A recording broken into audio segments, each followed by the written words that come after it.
Sí, Ya, muy bien, listos chicos, ahora sí, discúlpenme esta partecita de... Ya, perfecto. Entonces vamos a...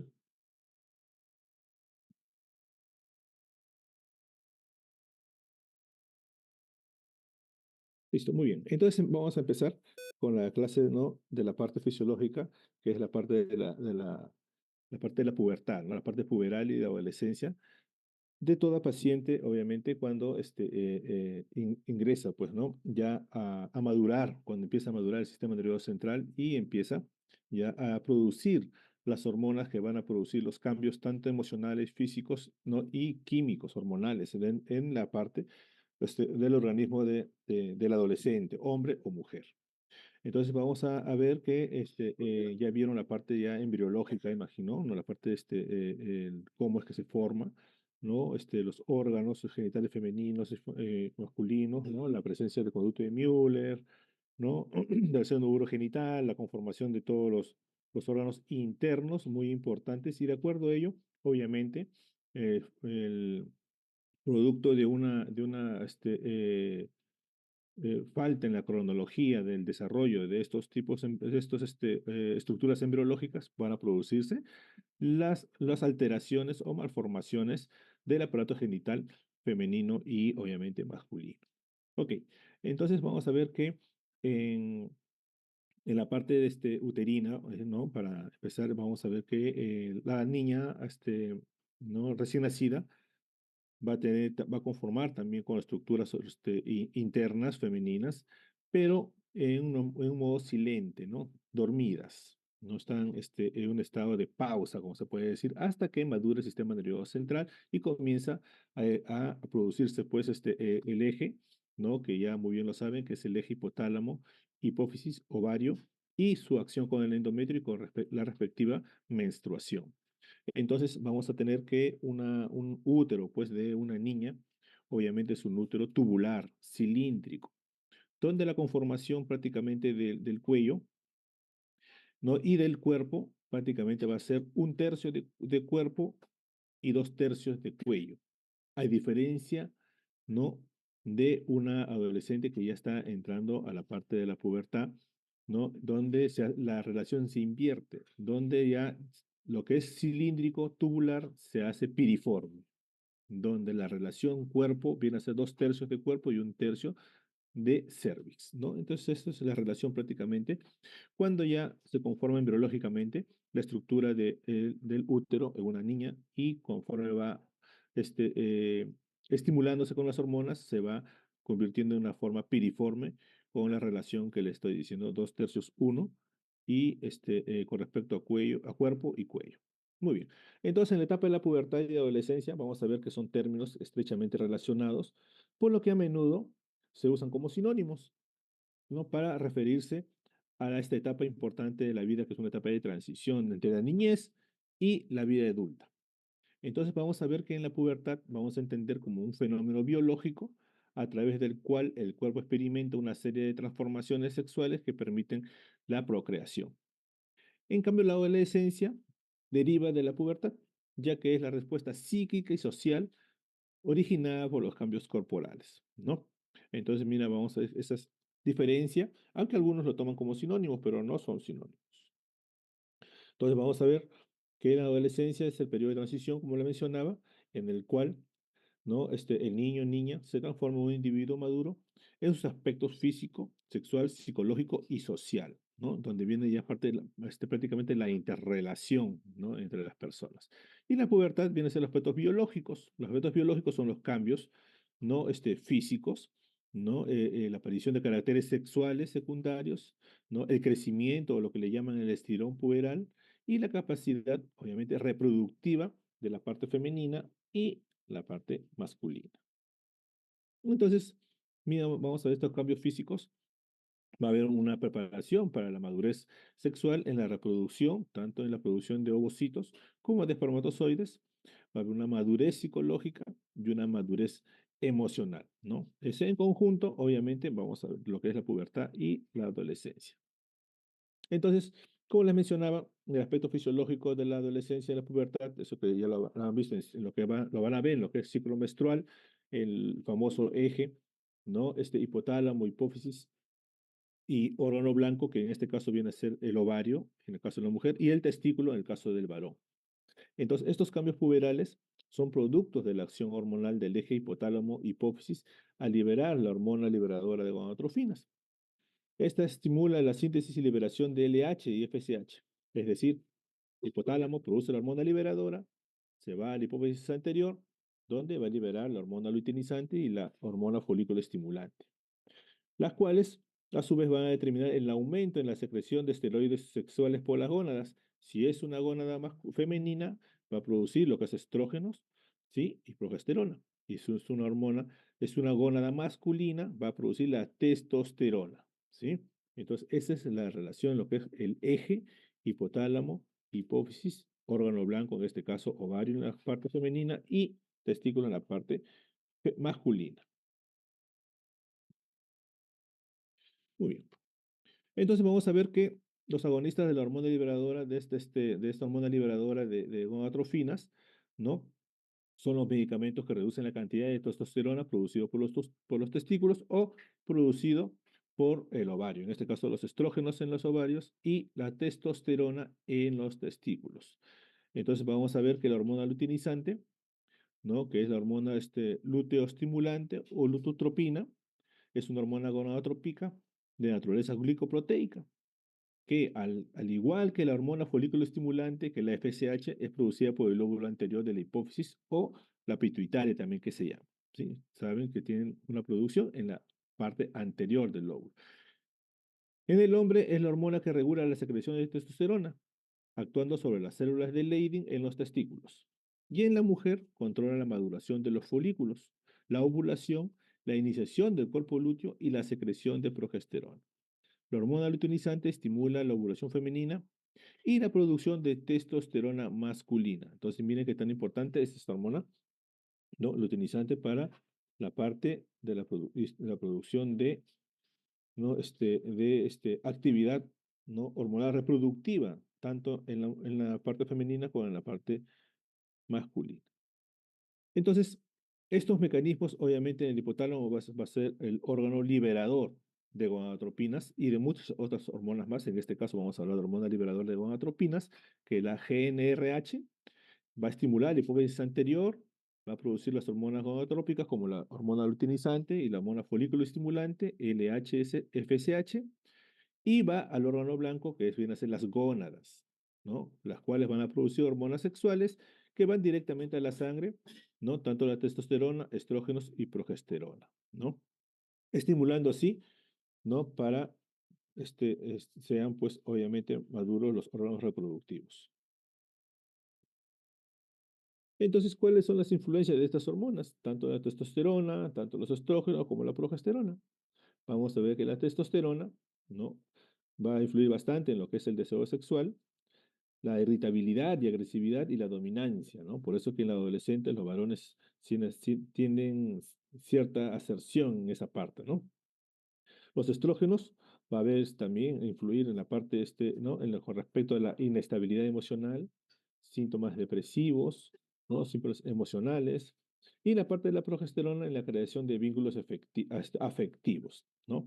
Entonces, en la parte masculina la testosterona y la parte femenina son los estrógenos y la progesterona. Asociado todo esto con cambios físicos y cambios de patrones del sueño, ¿no? Que va asociado con respecto a todos estos cambios de la pubertad y la adolescencia.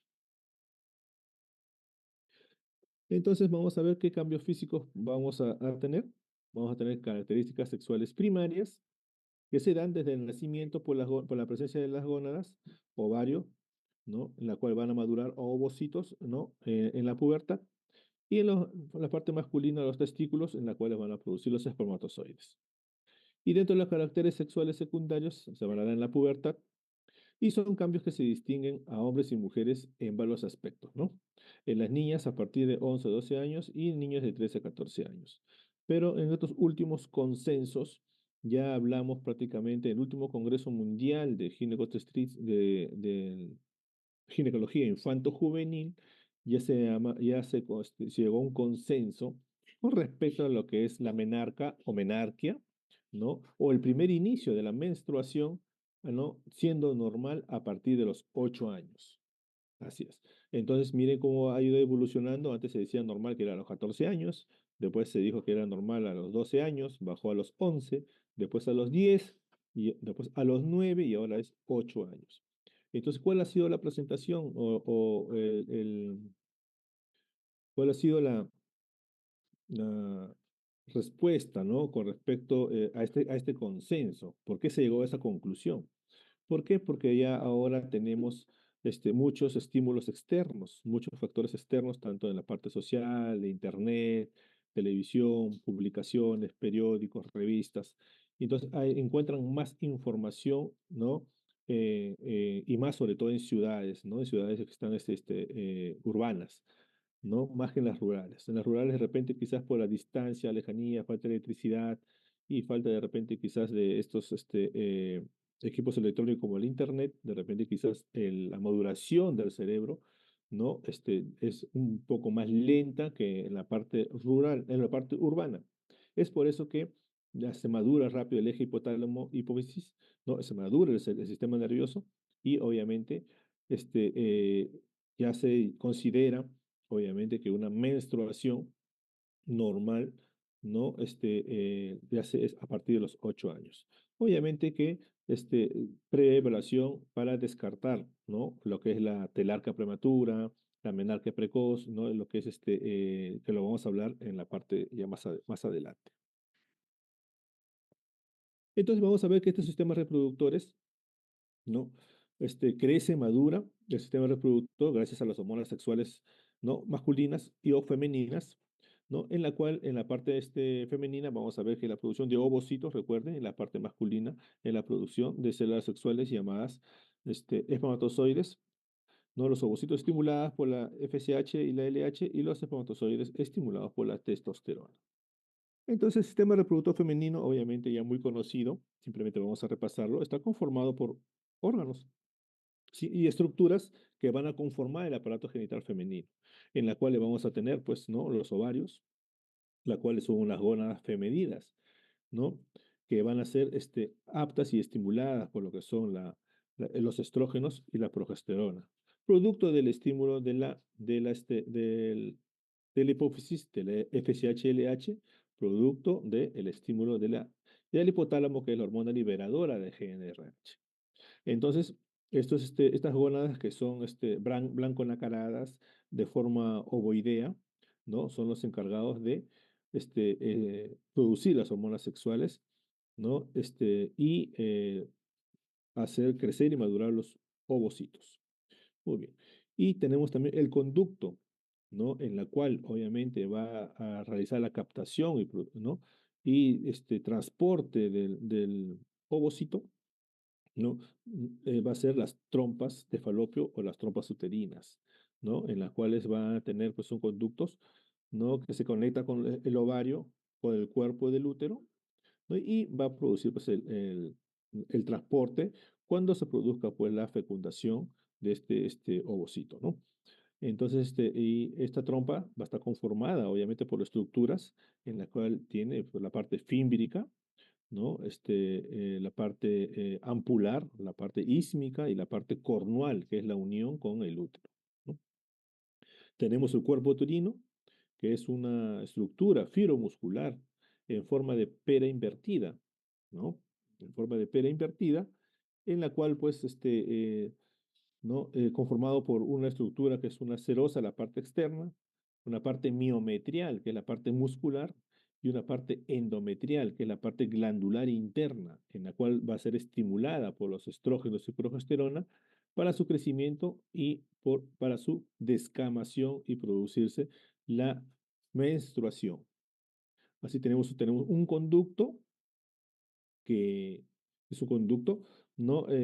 También muscular, elástico, ¿no? Que es la vagina, en la cual es un componente, es una cavidad virtual y que se hace real cuando ya empieza el inicio de las relaciones sexuales o al paso de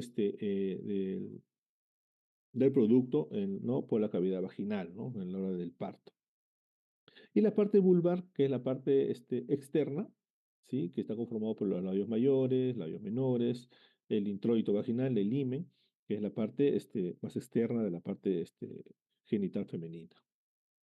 Entonces, esto es lo que es el componente del aparato reproductor femenino y vamos a tener también un aparato del sistema reproductor masculino, en la cual también va a constar pues de la parte testicular, que son gónadas masculinas, ¿no? Que se ubican, ¿no? En la cavidad, que están fuera de la cavidad abdominal, desciende por el conducto inguino crural y quedan en la bolsa escrotal, ¿sí? Que son encargadas de la liberación de testosterona, ¿no? Producto de la estimulación de la FSH, ¿no? Perdón, de la LH, y se forman las células, ¿no? Sexuales masculinas. Los espermatozoides, ¿no? Que son las características, ¿no? Las hormonas principales, las células principales, ¿no? Reproductoras, ¿no? Del varón. Estos testículos, ¿no? Se mantienen a temperatura aproximadamente de 1 a 4, ¿no? grados centígrados, ¿no? Menos que el resto del cuerpo, lo que es óptimo para el desarrollo de los espermatozoides. Tenemos un conducto que es el epidídimo, que es un conducto que es enrollado en la parte de los testículos, situado, ¿no? encima de cada testículo, el cual almacena y madura los espermatozoides, adquiriendo movilidad y una estructura definitiva. Los conductos deferentes, que son los conductos que van a transportar los espermatozoides. Las vesículas seminales son dos estructuras que producen el líquido, lo que es el semen, ¿no? El líquido seminal, que aporta sustancias nutritivas al espermatozoide y también facilita su transportación. La próstata es una glándula que produce una secreción, que es la secreción prostática, y que también contribuye a la movilidad de los espermatozoides, y que posteriormente, obviamente, va a tener grados de crecimiento y que obviamente en la parte ya adultez, ¿no? Va adquiriendo pues diferentes, ¿no? dimensiones y que pueden ocasionar obstrucción en el varón. El pene, que es el órgano ubicado fuera de la cavidad abdominal, está recubierto de un pliegue, el cual se llama prepucio, ¿no? Conformado también por un glande, en el cual pues pasa pues la uretra y se extiende pues a lo largo del pene.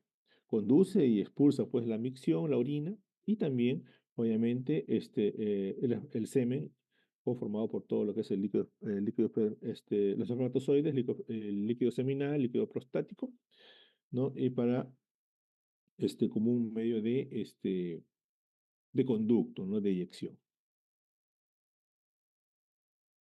Muy bien. Entonces vamos a ver que las células sexuales son dos, ¿sí? Masculinas y femeninas. La parte femenina es el ovocito, ¿no? Con sus estructuras que ya ustedes perfectamente ya lo saben. Y el espermatozoide, ¿no? Dado en la parte masculina. ¿Cuál es la característica de un espermatozoide?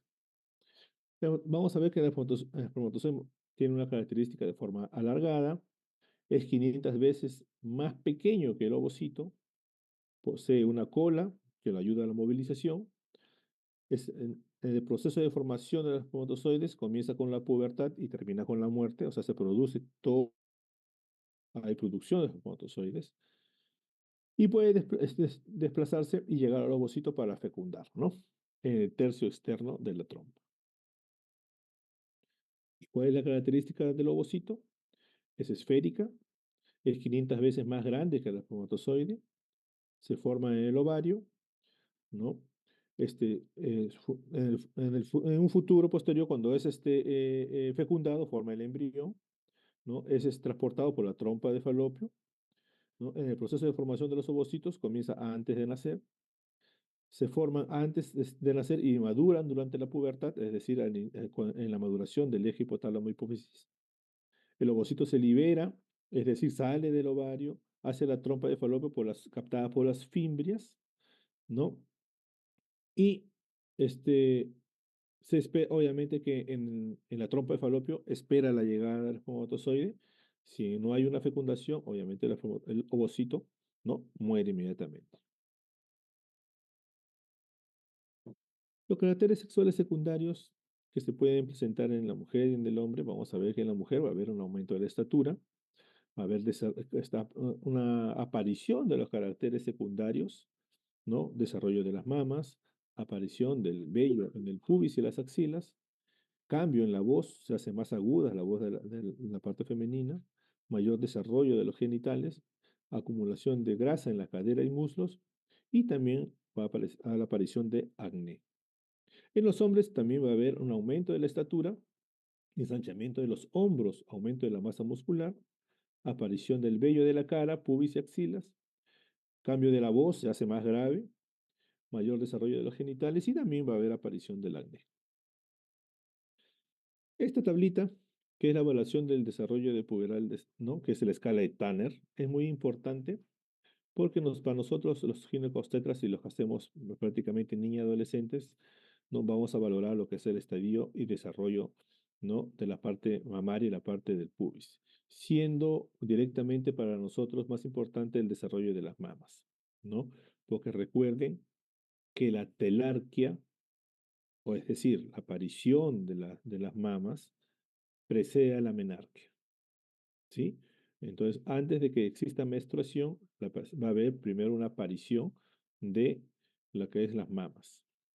La que es pubarquia y axilarquia no es tan directamente relacionado con la menstruación. Es decir, la aparición de vello púbico no me da a una característica relacionada con la menstruación, puesto que la aparición de vello púbico va a depender mucho de la parte genética, ¿no? De la parte familiar, ¿no? La axilarquia también, ¿no? Hay pacientes que no tienen, pues, vellos, ¿no?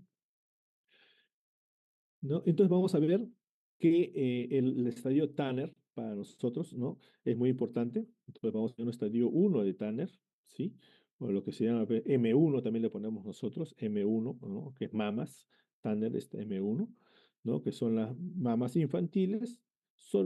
Es plano, está solamente el pezón, ¿sí? Y va a haber ligeramente, pues una ligera elevación nada más, ¿ya?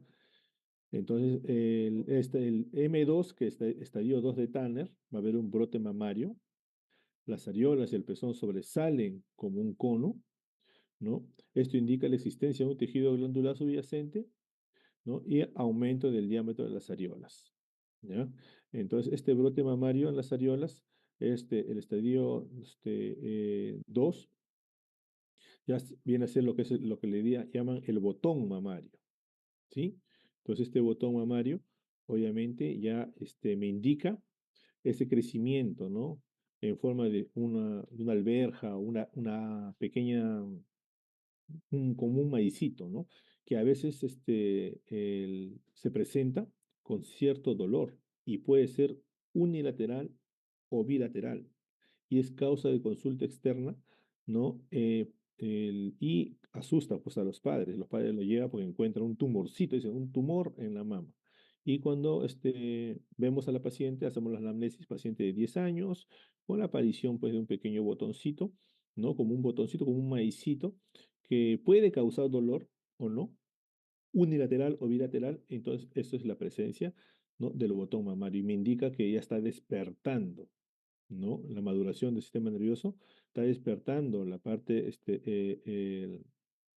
¿no? La madurez cerebral, ¿no? Y el despertar, pues, del cerebro, ¿no? Con respecto a la relación que existe en el hipotálamo, hipófisis, ovario. Entonces, para nosotros es un signo muy importante, a diferencia que se presente, pues, a los 3 4 5 años, que es muy diferente, ¿no? Un despertar del cerebro, una maduración del eje hipotálamo, hipófisis a esa edad no es conveniente. Entonces ya tiene que buscarse otras causas, ¿no? Para evitar, pues, porque recuerden que la maduración del eje hipotálamo, ¿no? Y la consiguiente producción de hormonas como estrógeno, progesterona, va a madurar no solamente el cerebro, sino también va a haber un aumento con respecto, ¿no? Va una detención con respecto a la hormona de crecimiento y una maduración con osificación de los cartílagos de crecimiento. Por ende, la detención de la estatura y la talla en estos pacientes se va a detener. Entonces, obviamente que tenemos que evitar esa parte. Por eso que es muy importante la evaluación con respecto al estadio de Tanner, ¿no?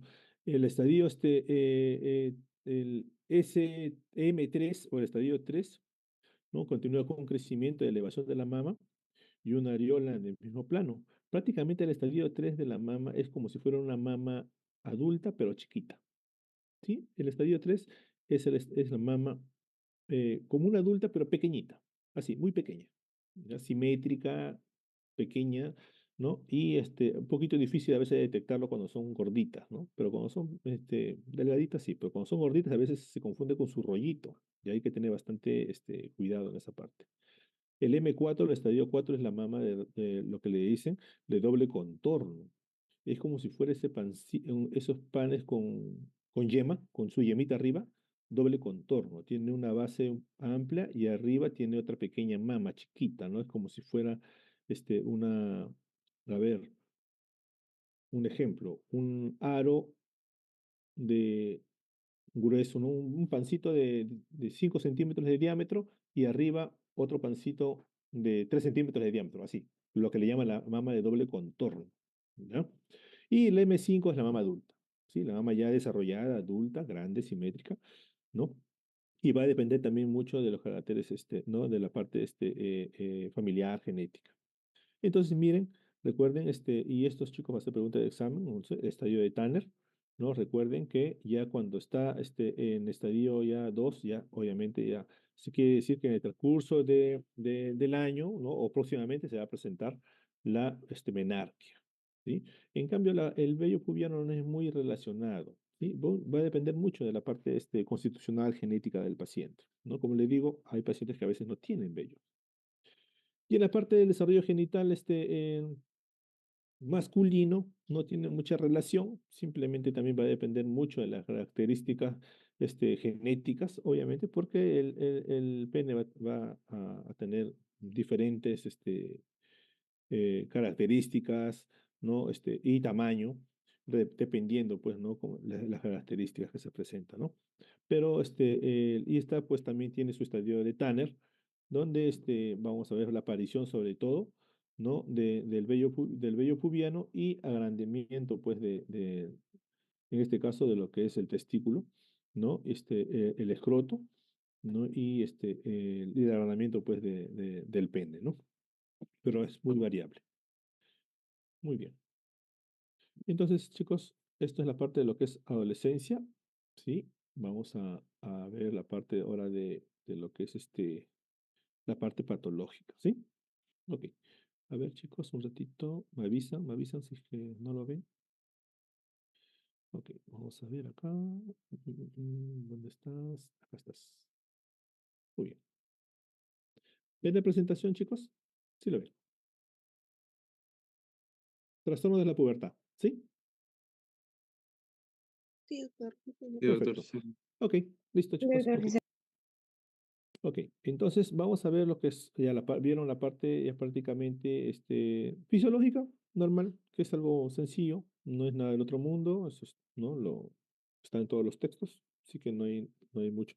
Pero sí en la zona de la pubertad, que viene a ser ya, ¿no? Lo que hemos conversado, ¿no? Y que vamos a describir lo que frecuentemente vamos a encontrar en la práctica hospitalaria, en la práctica privada, en la práctica de consulta externa donde vamos a tratar de saber reconocer algunos estados, ¿no?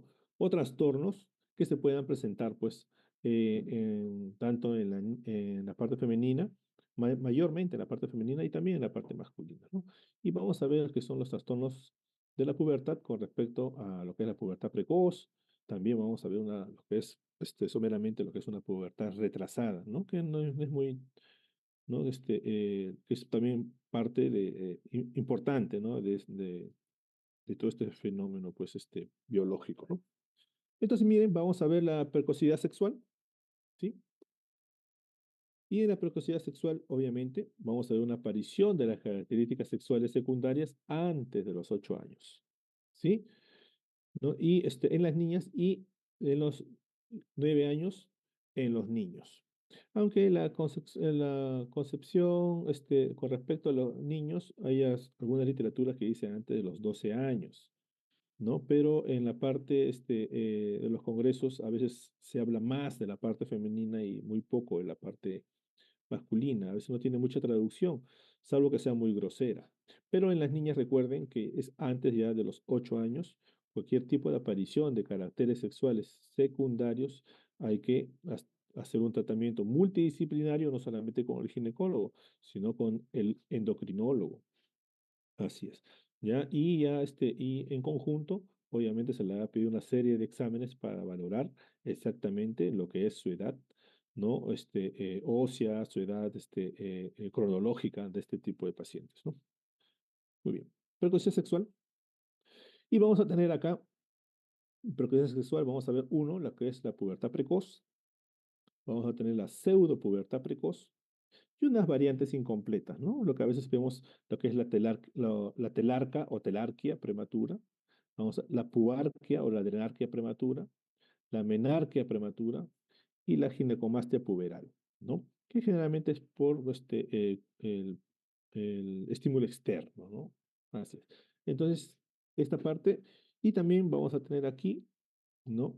En esta parte de la precocidad sexual, obviamente es muy importante y recuerda que se presenta antes de los 8 años. Generalmente lo que vemos, a veces hay niñitas que a veces vienen a la consulta, como le decía, y generalmente accidentalmente es que lo tocan. Generalmente, se golpeó con la pelota, tiene 9 años y encuentran como un tumorcito, ¿no? Se golpeó, dicen, pero no es un botón mamario.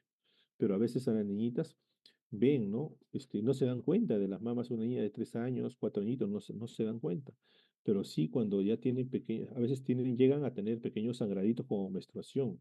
Es generalmente allí donde la gran mayoría de padres llevan, pues muy preocupados a la niña a la consulta, ¿no? Y tenemos que averiguar cuál es la causa de ese estímulo, ¿no? De cuál ha sido el sangradito, ¿no? Descartar, pues, obviamente, tumores embrionarios, descartar otros tumores cerebrales, o estímulos externos.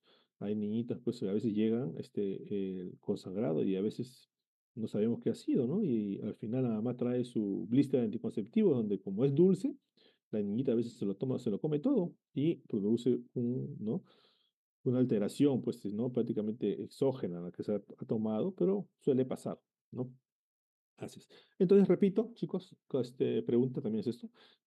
Precocidad sexual, pubertad precoz, pseudo pubertad precoz, variantes incompletas como la telarca prematura, pubarquia, la menarquia prematura, ginecomastia, ¿no? En la pubarquia, sí, pues, a veces es bastante sorprendente ver, pues, a una niñita de 4 añitos con abundante vello público, ¿no? Entonces, es eso, sí, como que no es normal, pues, definitivamente. Y eso llama bastante la atención. Muy bien. La pubertad precoz también se le denomina pubertad precoz central, pubertad precoz verdadera, y también se le dice pues, precocidad sexual dependiente de GNRH o la pubertad precoz completa, ¿sí? Todo esto son este, eh, eh, las definiciones o las variantes, los sinónimos de pubertad precoz, ¿sí? Y dentro de la pubertad precoz vamos a ver el desarrollo antes de los 8 años con características sexuales secundarias acordes con el sexo genético. Y viene a ser como una activación prematura, como les mencionaba, del eje hipotálamo hipófisis gónadas. Entonces vamos a tener una parte generalmente idiopática, a veces no se sabe qué ha pasado, pues que dicen la telarca, una telarca precoz, a veces ¿no? No se sabe qué ha pasado, simplemente se observa, pero se trata de todos modos de buscar alguna causa que se haya producido este tipo de pubertad, ¿no? En los niños, generalmente, como les digo, es de causa, ¿no? Variable, el 50% es no identificable y 50% se identifica, pero en las niñas sí, la gran mayoría de ellos se observa causa idiopática. Entonces la causa, vamos a ver, idiopática, ¿sí? Un gran porcentaje, y ese pequeño porcentaje es de causa orgánica, ¿no? Y secundaria. Y dentro de ellos tenemos la neurogénica, ¿no? Y miren, lo más importante, la neurogénica, los tumores del sistema nervioso central, los quistes aranoideos, hidrocefalia, procesos inflamatorios e infecciosos, problemas postraumáticos, accidentes, TECs y edema cerebral. Así tenemos también la complicación del tratamiento tardío o incompleto de la pseudopubertad precoz. Tenemos una causa idiopática desconocida, ¿no? Aumentos, ¿no? de la presión intracraniana, lo cual existen bloqueos de mecanismos inhibitorios de este tipo de hormonas. Tenemos los tumores como los amartomas hipotalámicos, donde existe tejido nervioso ectópico con neuronas productoras de GNRH y que genera pulso de GNRH accesorios y obviamente estimulación pues, de todos los estados secundarios, ¿no? Tenemos también, como les mencionaba, los traumatismos encefalocranianos, las meningoencefalitis, las inflamaciones e infecciones, los tumores como los astrocytomas, ¿no? Y secundarias a hipotiroidismo presente en un 50% de niños con pubertad precoz. Entonces hay que también descartar la parte, ¿no? Hormonal, ¿no? Por eso que el endocrino, como les mencionaba, con la parte ginecológica, ¿no? Y la parte de neurología y los neurocirujanos es una prácticamente una evaluación multidisciplinaria en este tipo de pacientes. Vamos a ver que es de 10 a 20 veces más frecuente en el sexo femenino que en el masculino, como les mencionaba, y puede presentarse a cualquier edad, obviamente antes de los 8 años. Los casos más severos y lo más frecuente se presentan entre los 2 y 4 años, ¿no? Un promedio de 4 años, ¿no? Vamos a ver que estos pacientes son traídos por los familiares con bastante alterados, ¿no?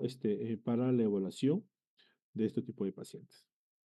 Y vamos a ver pues la etapa clínica de estos tipos de pacientes. Obviamente los cambios puberales van a ocurrir en secuencia, no que en la pubertad normal. Entonces vamos a ver, ¿no? Que los cambios van a depender mucho con respecto a la talla y a la edad del paciente. Y vamos a ver pues que primero va a haber un crecimiento mamario, luego el crecimiento del vello púbico, una maduración vulvar, un aumento de la grasa para conformación, pues, ¿no? De las caderas, los muslos, las mamas de la paciente. Puede haber un sangrado irregular. A veces estas pacientes que inician su menarquia no necesariamente van a menstruar todos los meses. Esto es por falta de maduración del sistema nervioso y también del eje, que a veces ven un despertar, bosteza el cerebrito y ve su primera menstruación.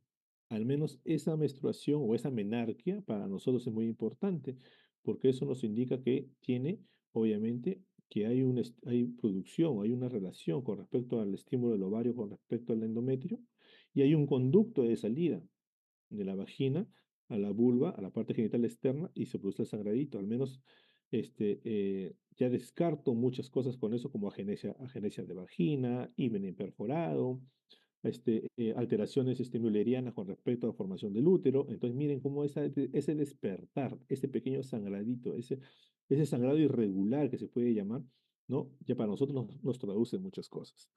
Entonces, puede haber un despertar, un inicio de la menstruación y después ya no verla, después de 2, 3, 4 meses, ¿no? Y entonces, también es causa de consulta, porque la mamá se preocupa y dice, mi hija tiene 10 años, menstruó una vez y después ya no, está irregular, ¿qué cosa pasa?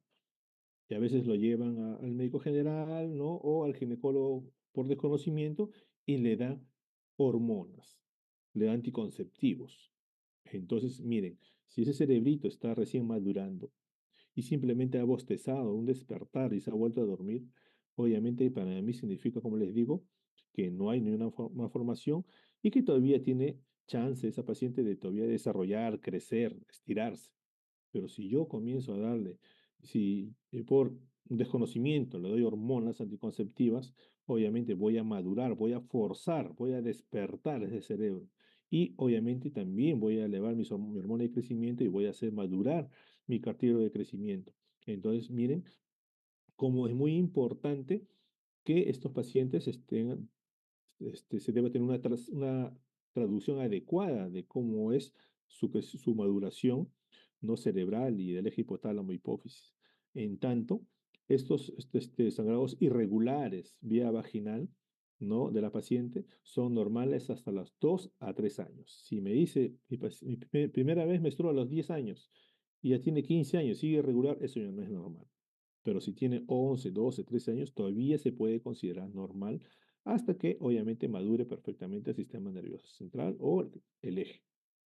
Va a haber ciclos anovulatorios, sangrado ciclo irregular, como les mencionaba, la ovulación y una fertilidad potencial, ¿no?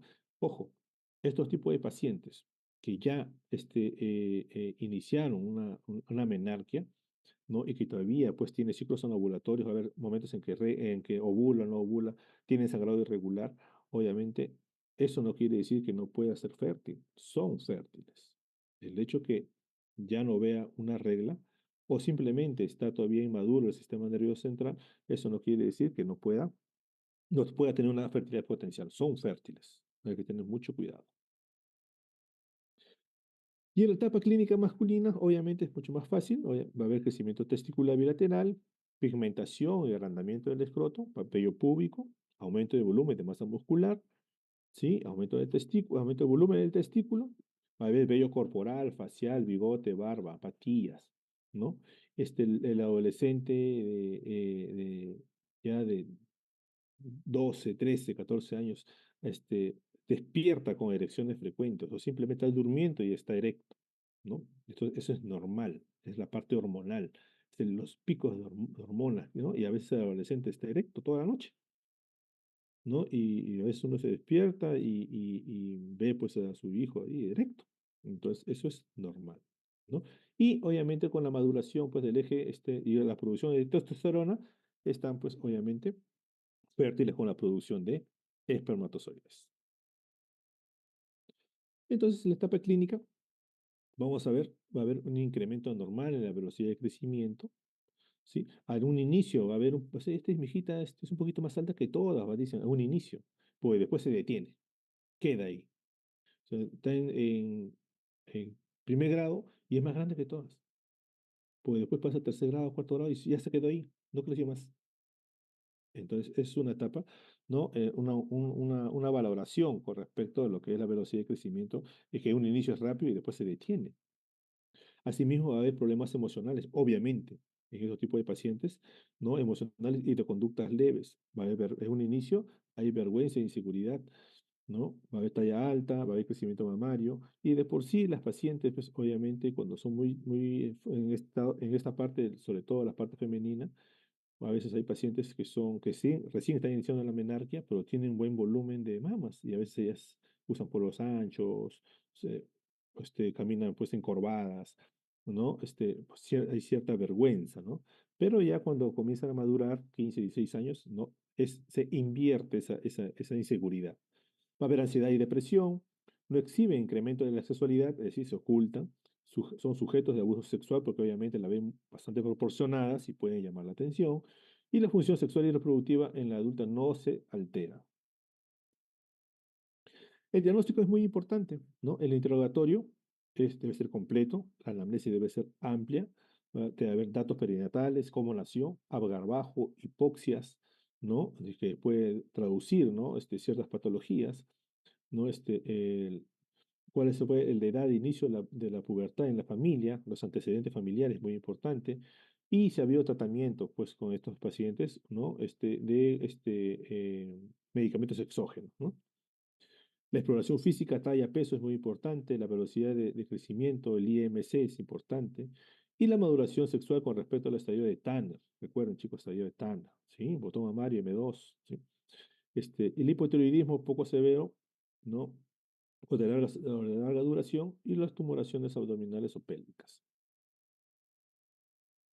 Diagnóstico también es por tipo radiológico. Cuando vamos a investigar una paciente de pubertad precoz, vamos a ver, pues, ¿no? Antes de iniciar tratamiento, hay que valorar los resultados como una radiografía simple, ¿no? De mano, codo, muñeca, para ver edad ósea. Si vamos a ver edad ósea por radiología, los colegas radiólogos nos indican, dependiendo los cartílagos de crecimiento, ¿no? Nos da una edad ósea aparente, ¿no? Y la cual es bastante exacta, ¿no? Seguimiento cada 6 meses de este tipo de pacientes. Vamos a ver también, a pedir también una radiografía de silla turca para descartar, pues obviamente los tumores hipofisiarios, ¿no? Si es muy incompleto las radiografías, se puede tomar tomografías, ¿no? O resonancias magnéticas para descartar, pues, problemas intracraneales, ¿no? Tumores, calcificaciones que puedan existir. Hemos tenido una vez, cuando hice una rotación en el niño, tuvimos una paciente con una niña, joven, que venía de provincia, ¿no? Y tenía neurocistocercosis, así es, cerca de la silla turca, ¿no? Y se comportaba como un tumor y era neurocistocercosis. Venía de Huancavelica y su alimentación generalmente era pues de carne de cerdo, ¿no? Y bueno, es lo que refería a la familia. La ultrasonografía pélvica, definitivamente, esta tiene que ser con el transductor convexo, con el mismo traductor que hacen la ecografía abdominal, obstétrica, el mismo traductor se hace pues, en la vía pélvica. ¿Sí? ¿Cuál es la forma de hacer que la niñita junte orina? Junta la orina, el globo vesical infla, y entonces recuerden que el líquido es un buen transductor del sonido, y eso va a ver y evaluar perfectamente lo que es la parte uterina, que es cilíndrica en estas niñas, y los anexos, ¿no? Los ovarios, y descartar si hay alguna tumoración, quistes o alguna alteración o sospecha de que algo esté produciendo, ¿no? Muy bien. Asimismo, vamos a tener pues la cuantificación basada de las hormonas sexuales, que es bastante importante, ¿no? Y que eso lo valoramos y dependiendo el mecanismo o la prueba con que se realiza, vamos a tener los valores, ¿no? Son muchos métodos que se realizan y los valores vienen al lado del examen cuando te entrega el resultado ¿no? de las hormonas. Entonces, serona menor de 20 nanogramos por decilitro, normal, y el estradiol menor de 8 picogramos por mililitro. Son valores prepuberales normales en los pacientes, ¿sí? Ok. No es necesario que se lo graben, así que no hay ni problema, lo estoy poniendo como referencia. El tratamiento definitivamente tiene que ser objetivo definitivamente a lo que estamos hallando, ¿no? Definitivamente en estos tipos de pacientes tenemos que detener y o regresionar los síntomas, incluyendo los sangrados menstruales, si es que se presentan. Si es una telarca precoz, tratar de inhibir los estrógenos que producen, obviamente, aumento de crecimiento mamario, ¿no? Y por ende, obviamente, eso va a regresionar instantáneamente también lo que es la menstruación, si en caso se presenta. Asimismo, vamos a obtener, deteniendo la producción de estrógenos, ¿no? Vamos a obtener una talla adecuada final, lo más cercano a la expectativa genética que se presenta. Y obviamente los desarrollos psiconeurológicos y sociales van a normalizarse en este tipo de pacientes. Generalmente cuando son muy pequeñitas a veces no se dan cuenta, pero cuando ya comienzan a tener ya con 7, 8, 9 años, ya estos pacientes ya sí tienen cierta traducción, pueden deprimirse los tipos de pacientes. Entonces, el tratamiento va a depender de la causa que encontramos, ¿sí? Si son tumores este sistema nervioso central, amartomas, tumores, obviamente que vamos a ver tratamiento con la especialidad respectiva, neurocirugía, neurólogo, neurocirugía, para la correspondiente resección o evaluación, pues, ¿no? De repente, a un tratamiento oncológico o quirúrgico. La hidrocefalia, si se presenta una hidrocefalia, la correspondiente, obviamente, derivación, ¿no? Líquido cefalorraquídeo. Los hemartomas, ¿no? Es que se presenten un abordaje quirúrgico y el tratamiento cuando vemos que se descarta la parte orgánica, o sea, no hay un tumor, vemos que son simplemente un aumento de las hormonas, vamos a ver, el tratamiento de elección que son los análogos de la GNRH, ¿no? Los inhibidores de la GNRH, que van a inhibir, obviamente, la producción de FSH-LH y, obviamente, la estimulación del ovario. O, en este caso, o también puede ser el testículo. Y el tratamiento, acá tenemos dos tipos de tratamientos, que es el acetato de loprolide, ¿no? Que es el Lucrin de Pot, y el acetato de triptolerina, que es el Pamorelin, ¿no? En la dosis que se presenta de 0,25 a 0,3, ¿no? miligramos por kilo de peso intramuscular cada 4 semanas o mensual.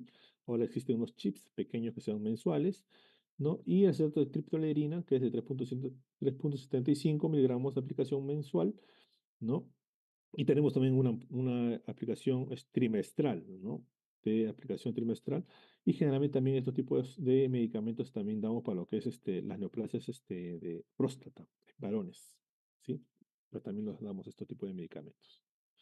Pero esto nos va a inhibir, nos va a regresionar, ¿no? La parte de la hormona liberadora de gonadotrofinas.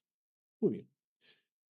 Entonces, teniendo esto, vamos a ver una disminución pues, de las gonadotropinas, de las hormonas liberadoras y de las hormonas sexuales. Al final vamos a tener pues, ¿no? una talla final con ¿no? Favorable, ¿sí? El 90% de los niños y niñas tratados alcanzan una talla final adecuada a la talla genética, ¿no? La regresión del crecimiento de Tanner ¿no? de 2, ¿no? De 3, 2, ¿no? Queda. Una desaparición de la menstruación, regresión mamaria y disminución del tamaño testicular, ovario y útero, ¿no? Entonces, eso va a ser con seguimiento, obviamente, clínico y ecográfico. Asimismo, se va, va a haber una suspensión pues, en el tratamiento de la menarquia o reiniciación de los sangrados 8 y 18 meses después. Quiere decir que si, dependiendo la edad de la paciente, va a haber prácticamente hasta un año, hasta casi año y medio, en que pueda otra vez a, aparecer los signos, ¿no? Con respecto a la testosterona, regresa a los niveles normales a los 11 meses. Así es. Entonces, quiere decir que estos tipos de pacientes tienen que tener un seguimiento, ¿no? Continuo para evaluar pues, la parte clínica, física y hormonal. Entonces, vamos a ver que de todos modos, como le digo, seguimiento ecográfico, ¿no? En estos tipos de pacientes y apoyo psicológico y psiquiátrico si es que así lo merita. Una patología muy importante es el síndrome de McCune-Albrigh, ¿sí? Que no es muy frecuente, pero sí lo mencionan como una de estas causas donde se asocia a una disfunción endocrina, asociada a una pigmentación cutánea y a una displasia fibrosa quística del esqueleto, ¿no? Son esos chicos con alteraciones en la parte ósea. ¿Ya? Entonces se caracteriza por una hiperfunción autónoma de muchas glándulas, ¿sí? Causada por la mutación de un sentido erróneo del gen que codifica para la subunidad alfa del G5 y la proteína G estimula la formación de AMP cíclico. En tanto, vamos a tener una mutación del sentido erróneo de este gen, va a estimular el AMP cíclico, va a activar los receptores de FSH, FSLH, TSH y va a ser un mecanismo dependiente del AMP cíclico. Y esto va a evolucionar a una pubertad precoz verdadera. Entonces recuerden, miren, una pubertad precoz verdadera, ¿no? Está caracterizada, ¿no? En la que es el síndrome de McCune-Audis, ¿no? Y que el tratamiento obviamente es más endocrinológico en este tipo de pacientes y también lo ve reumatología, ¿no? En este tipo de pacientes que también tienen alguna alteración. Dentro de la pubertad, precoz independiente o atrofinas, acá tenemos lo que es la pseudopubertad precoz. Y dentro de de la pseudopubertad precoz vamos a tener, ¿no? Infrecuente, la autosómica dominante, ¿no? Transmitido por descendencia masculina, y los signos de pubertad aparecen a los 2 3 años de edad. Entonces, miren, más generalmente tipo masculino, ¿no? La pseudopubertad precoz. Y en las causas en mujeres, ¿no? Vamos a tener las anomalías isosexuales y las anomalías heterosexuales masculinizantes. En las causas isosexuales también tenemos el síndrome de McCune-Albrigh, tenemos los quistes ováricos autónomos, tenemos los tumores de ovario, los tumores de córtico suprarrenal feminizante y los estrógenos exógenos. Y en las anomalías heterosexuales masculinizantes, la hiperplasia suprarrenal congénita en la cabeza, tumor de células suprarrenales, los tumores de ovario también entran aquí, los defectos de receptores de glucocorticoides y los andrógenos exógenos. Y causas de hombres, miren, anomalías isosexuales y también tenemos anomalías heterosexuales masculinizantes. En las anomalías isosexuales, la hiperplasia suprarrenal congénita a la cabeza, tumor córtico suprarrenal, tumor de las células de Leydig, pubertad precoz masculina familiar, tumores secretores de HCG, los teratomas, que son rarísimos, andrógenos exógenos. Y en las anomalías sexuales, tumor córtico suprarrenal feminizante y los estrógenos exógenos. Entonces, los niveles, vamos a ver que los niveles de LH son prepuberales, o sea, van a estar antes, obviamente, de la pubertad, más están aumentados. No existe una secreción pulsátil de LH y la LH no corresponde a la estimulación de la GnRH. sino a la maduración hipotalámica, que cambia el mecanismo del desarrollo puberal hacia uno dependiente a gonadotropinas, ¿no? Tratamiento, no hay un tratamiento específico, pero se ha visto ciertos resultados con respecto a lo que es la espironolactona, que bloquea la síntesis de andrógenos, los agonistas de la GnRH, y también se ha usado el ketoconazol en 600 miligramos cada 24 horas, en la cual se ha encontrado que se ha visto una inhibición con respecto a la respuesta de la C3, C17, C20 liasa y la síntesis de testosterona. Entonces, se ha visto que, por eso que también se ha visto que en los pacientes muy jóvenes o muy niños, muy infantiles, no pueden tomar el ketoconazol, porque les inhibe esta parte de la síntesis de la testosterona. Tenemos también la pubertad retrasada. Entonces, en la pubertad retrasada, vamos a tener pues un desarrollo, pues las características sexuales secundarios muy tardío, ¿no? Generalmente en la zona rural no hay mucha significancia clínica, ¿no? A veces los caracteres sexuales alcanzan por 15, 16, 17, ¿no? A veces ven menstruación, la menarquia tardía, ¿no? Pero cuando está en la parte urbana, a veces ya las niñas se dan cuenta. Todas las niñas, todos mis compañeros en mi salón ya menstruaron y yo no menstruo. Entonces hay cierta preocupación. Bien, uno es, ¿no? Lo que es muy precoz, este ya es muy tardío. Entonces se preocupa porque todos ya menstruaron y ella no. Entonces, generalmente hemos visto que se dan en niñas muy conservadoras, ¿no? Que no tienen mucho uso, pues, del internet, ¿no? Como dicen, la escuela antigua, y la parte rural, ¿no? Entonces, va a haber esto que los caracteres sexuales secundarios, transcurridos 5 años a la primera menarquia, obviamente va a haber este tipo de preocupación. Está entre la telarquia y menarquia, el inicio testicular y la fase final del desarrollo sexual, ¿no? Entonces recuerden que mucho tiene influencia, tiene la telarquia, ¿no? Y la menarquia. Y en la fase de crecimiento testicular, obviamente, ¿no? También es muy importante porque ese va a ser el desarrollo final en la parte masculina. Entonces, en esta parte de la pubertad retrasada, la primera característica de un problema va a ser una insuficiencia testicular o una insuficiencia ovárica. Acá tenemos lo que es el hipogonadismo hipergonadotrófico, ¿sí? Esa es pubertad retrasada. Entonces, ¿qué quiere decir? Que las gónadas no responden, ¿no? Entonces, hay estímulo hormonal, pero por producto de una alteración en las gónadas no responde. Por eso que en el eje el feedback es así: hipotálamo, hipófisis, ovario, hipotálamo, hipófisis, testículo. Entonces, GnRH libera hormonas. Estas hormonas, como no encuentran un estímulo en las gónadas dicen, nada me ha llegado. Entonces regresa a la GnRH, les dice, voy a mandar más pulso. Manda más pulso a la hipófisis manda más hormonas y sigue sin responder.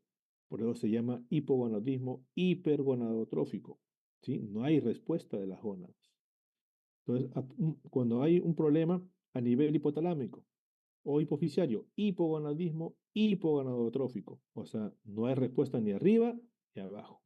O sea, como no hay respuesta arriba, abajo tampoco no hay estímulo. Entonces, hipogonadismo hipogonadotrófico. Va a haber un retardo constitucional de crecimiento y desarrollo, puede ser por nutrición o por enfermedades crónicas sistémicas. Y miren, acá el hipogonadismo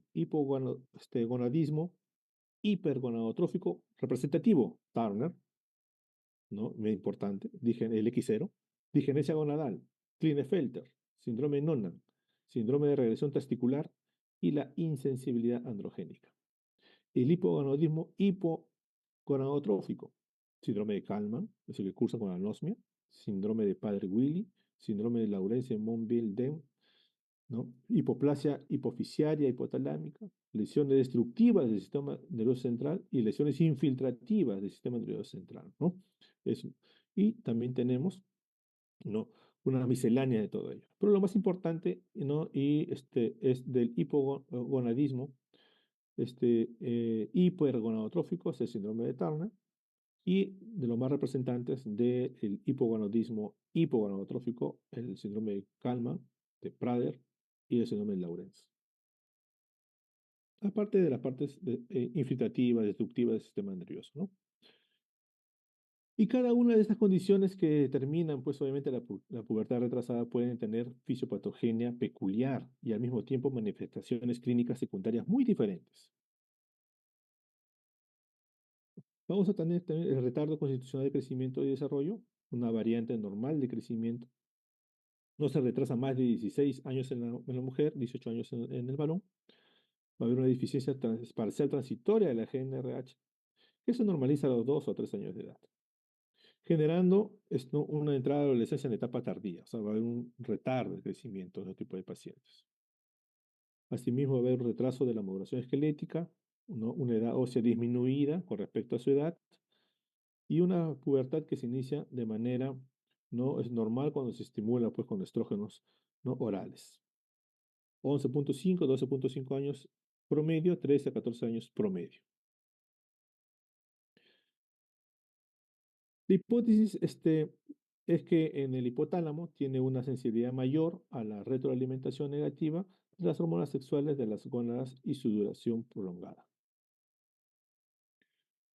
Asimismo, también vamos a tener los sistemas, la parte nutricional o por enfermedades sistémicas crónicas. Dentro de ellas vamos a tener las anemias, cardiopatía, asma, uso de corticosteroides prolongados, Cushing, por ejemplo, la mala absorción intestinal y la insuficiencia renal crónica. Y acá lo más representativo, como les mencionaba, en la parte del hipogonadismo hipergonadotrófico, ¿no? Tarda. 45X0, baja estatura, tosis, ligera caída de los párpados, tosis, ¿no? Baja implantación del cabello de las orejas, tórax plano, amplio, ¿no? Desarrollo retrasado e incompleto de la pubertad, mamas pequeñas, vello púbico disperso, infertilidad, amenorrea, ¿no? En esta causa puede ser primaria o secundaria, ¿no? Generalmente este tipo de pacientes se produce una falla ovárica, pues, ¿no? Prematura, tras un periodo de menstruaciones normales, y que puede, pues, va a alterar, obviamente, toda su etapa reproductiva en este tipo de pacientes. Y la diginesia gonadal pura, que es un fenotipo femenino normal, tiene una forma eunicoide, predominio del segmento inferior y de los brazos, ovarios digenéticos ya funcionales, secreción hormonal estrogénica nula, aumento de la LH, FSH, pues se llama hipergonadotrófico, transmisión autosómica recesiva y su terapia se puede mejorar con los estrógenos. Y la digenesia gonadal mixta, heterogénea en su presentación clínica, talla baja, falta de maduración sexual, vamos a tener un testículo que no ha descendido, trompas de falopio y úteros presentes. Cariotipo puede estar en 45X o 46XY. Y obviamente que se tiene que realizar la parte quirúrgica porque puede haber malignación cuando el testículo no desciende. Klinefelter, vamos a tener la característica cromosómica, ¿sí? De 47XXY, son altos, mayor acumulación de grasa subcutánea, si cursan con criptoquidia, un pene involucionado pequeño, un escroto hipoplásico, azospermia, ginecomastia, que puede ser unilateral o bilateral, vello pubiano disminuido y hay gonadotrofinas elevadas en la pubertad. Entonces, esta parte, sobre todo Turner y el Klinefelter, que son el hipogonadismo hipergonadotrófico. Y vamos a entrar a lo que es brevemente a lo que es el hipogonadismo hipogonadotrófico, con su más representativo el síndrome de Kalman, ¿no? Predominio varones, autosómica recesiva y dominante, talla desacelerada al llegar a la adolescencia, hiposmia, alteraciones en el olfato, ginecomastia, criptorquidia, trastorno hipotalámico y deficiencia de GNRH, estímulo de agonista del GNRH estimula hay una respuesta reducida del LH-FSH, ¿no? La testosterona y los estrógenos son muy bajos. Por eso que no hay estímulo, ¿no? Una deficiencia arriba en el hipotálamo, entonces no hay GNRH, no hay liberación de hormonas y obviamente que no hay este estímulo en el órgano blanco. Paciente se diagnostica al inicio de los 13, 14 años, va a haber una feminización o masculinización dependiendo del caso, y el síndrome de Laurence-Simon-Bill-Barden, ¿no? que va a haber una patología como una artritis reumatoidea, retraso mental, una retinitis pigmentosa, ¿no? El, asociada también, ¿no? Al otro síndrome, polidactilia, hipoplasia genital, retinitis, obesidad y retraso mental, ¿no? Entonces, esos tipos son frecuentes. No lo vemos mucho en la parte de los hospitales generales, pero sí en los hospitales especializados, ¿no? Como el niño, ¿no? Que son hospitales especializados. Y la hipoplasia hipoficial hipotalámica, ¿sí? Donde vamos a ver, pues, obviamente, ciertos defectos por lesiones destructivas e infiltrativas, se realiza una radiación, una cirugía, ¿no? O también alteraciones vasculares, y esto, pues, obviamente, va a condicionar a una deficiencia hormonal múltiple o selectiva en este tipo de pacientes. Las lesiones destructivas del sistema nervioso central, ¿no? Que puede ser por un traumatismo encefalocraniano, infarto, hemorragias, anoxias, y también nos va a generar una deficiencia hormonal múltiple o selectiva en este tipo de pacientes y darnos un hipogonadismo hipogonadotrófico. Las lesiones infiltrativas del sistema nervioso central, como los tumores, amartomas, histocitosis, obviamente pasan a cirugía, ¿no? Producto de un aumento pues, de la presión intracraniana, ¿no? Pasan a cirugía y obviamente van a tener pues, infartos y va a haber una deficiencia de las gonadotropinas y por ende ausencia de hormonas y falta de estimulación del órgano blanco, generándonos un hipogonadismo hipogonadotrófico. Muy bien, creo que eso es todo, chicos. Sí, eso es todo. Muy bien, chicos. Entonces, esto es prácticamente lo que son las alteraciones, no patológicas o la patología con respecto a los estados puberales, que es lo más frecuente. ¿Sí? Hay muchas otras causas, pero lo más frecuente es que lo podemos ver en la parte, en la consulta hospitalaria y sobre todo en los hospitales especializados, pero siempre es importante, pues, ¿no? Valorar clínicamente y detectarlo, ¿no? Porque se nos puede presentar, pues, en la parte, familiar, social, ¿no? En la parte, y poder, ¿no? De repente, aconsejar, o lo que está pasando, identificar para que puedan, pues, ser evaluados tempranamente, ¿no? Porque cuando se evalúa muy tardíamente, no tiene mucho resultado. Ya los huesos están osificados, los cartílagos están calcificados, ya el eje hipotálamo ya maduró, se estableció, la talla ya se quedó. Entonces hay que tratar de ver que este tipo de procesos sean detectados tempranamente, no simplemente detectando un estadio de Tanner adecuado para poder valorar, pues, ¿no? Todos estos procesos, ¿no? Clínicos de la paciente. Muy bien, chicos, creo que me he pasado un poquito. El delegado me escribe y le paso las diapos, no hay ningún problema. ¿Preguntas, chicos?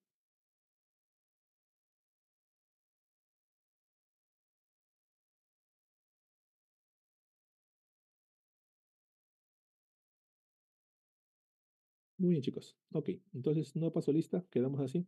Un fuerte abrazo y muchas gracias. Y ya nos encontramos en la práctica con lo que corresponde para el Hipólito. Gracias, doctor. Muchas Buenas gracias, tardes. doctor.